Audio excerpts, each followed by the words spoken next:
Hello friends, जो ये रीतिकाल के नामकरण विषय विभिन्न मतों पर विचार कीजिए।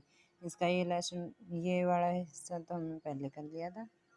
अब आज हम करेंगे जो ये कवि थे ना, इसके बारे में ये अपना क्या क्या मत देते हैं। ठीक है, यहाँ से देखो। अतः सभी कवियों ने प्रत्यक्ष और अप्रत्यक्ष रूप से इसी तरह की रचना की है। धनानंद आदि कुछ रीति मुक्त कवियों को छोड़कर लगभग सभी कवियों की रचना रीतिबद्ध थी। अतः आचार्य शुक्ल को रीतिकाल नामकरण करने में किसी प्रकार की कठिनाई नहीं हुई। हाँ, रमाशंकर शुक्ल रसाल ने रीतिकाल को कलाकाल नाम दिया है। रसाल जी ने इस नाम से स्पष्ट की कि वे गिरियासन और मिश्र बंधुओं द्वारा दिए गए नामों की सीमा तक ही रहे। कलाकाल से रीतिकाल के काव्य में बहिरंग पक्ष का ही स्वरूप सिद्ध हो पाता है और उस युग की व्यापक श्रृंगारिक चेतना की प्राय उपेक्षा हो जाती है। पंडित विश्वनाथ प्रसाद मिश्र ने इस काल को श्रृंगार काल नाम है दिया। उनके विचार से इस रीति बद्ध काव्य के बहिरंग का बोधक है। रीति काव्य की आत्मा श्रृंगार है, जिसका प्रवास 13वीं शताब्दी के मध्य से 19वीं शताब्दी तक होता रहा है। रीतिकाल में अन्य प्रवृत्तियां भी सामने आई, पर श्रृंगार प्रमुख रही है।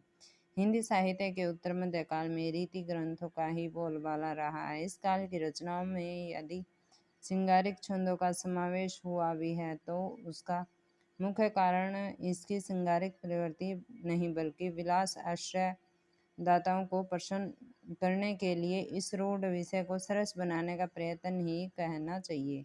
यदि कोई श्रृंगार वर्ण को ही उद्देश्य समझते हैं, तो लक्षण के बंधनों में अपने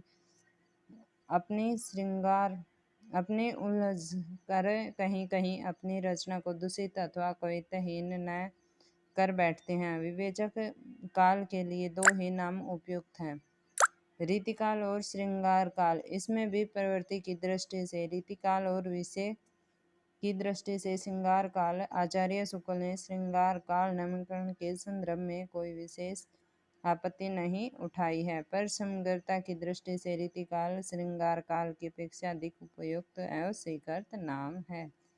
ठीक है भाई, ये आप लाइक सब्सक्राइब तो कर दिया करो भाई, इसमें क्या जाता है बता।